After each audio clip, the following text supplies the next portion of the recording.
జనసేనకి సంబంధించి కొన్ని చోట్ల ఏదైతే మొన్న పెన్షన్లలో తమని తోడు తీసుకెళ్లలేదని కొన్ని చోట్ల ఎక్కడైతే ఇష్యూ వస్తున్నాయో ఈ వ్యవహారాలకు సంబంధించి కామెంట్లు చేసే వాళ్ళకి కీలకమైనటువంటి హెచ్చరిక జారీ చేసింది ఆ పార్టీ.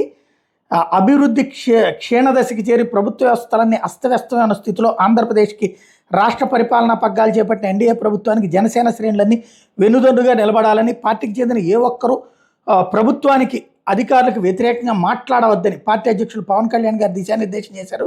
రాష్ట్రాభివృద్ధి ప్రజా సంక్షేమ ధ్యేయంగా ప్రభుత్వం పనిచేస్తున్న తరుణంలో పార్టీ నియమ నిబంధనలను ఉల్లంఘించి ప్రభుత్వానికి వ్యతిరేకంగా పార్టీలోని ఎవరు మాట్లాడినా అధికారుల పనితీరుని బలహీనపరిచే విధంగా లేదా ఆధారాలు లేని ఆరోపణలు చేసిన కఠిన చర్యలు తీసుకోవాల్సిందిగా పార్టీ అధ్యక్షులు వారు ఆదేశించారు. ప్రోటోకాల్ ఉల్లంఘించి అధికారిక సమావేశాల్లో పార్టీ నాయకులు కానీ కార్యకర్తలు కానీ పాల్గొన్న నిబంధనలను ఉల్లంఘించడమే అవుతుంది. అటువంటి వాళ్ళపై కూడా చర్యలు తప్పవు.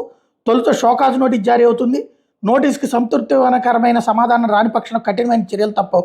అందువల్ల పార్టీలోని ప్రతి ఒక్కరూ పార్టీ ప్రతిష్టను ముందుకు తీసుకువెళ్లే విధంగా ముందుకు వెళ్ళవలసిందిగా మనవి చేస్తున్నామంటూ ఏదైతే Vemulapati Ajay Kumar head conflict management ఇప్పుడు కొత్తగా ఒక విభాగాన్ని పెట్టారు. వివాదాల పరిష్కారానికి సంబంధించినటువంటి ఒక విభాగాన్ని, ఆ విభాగం నుంచి ఈ ఆదేశాలు, ఈ ప్రెస్ నోట్ రిలీజ్ అయింది.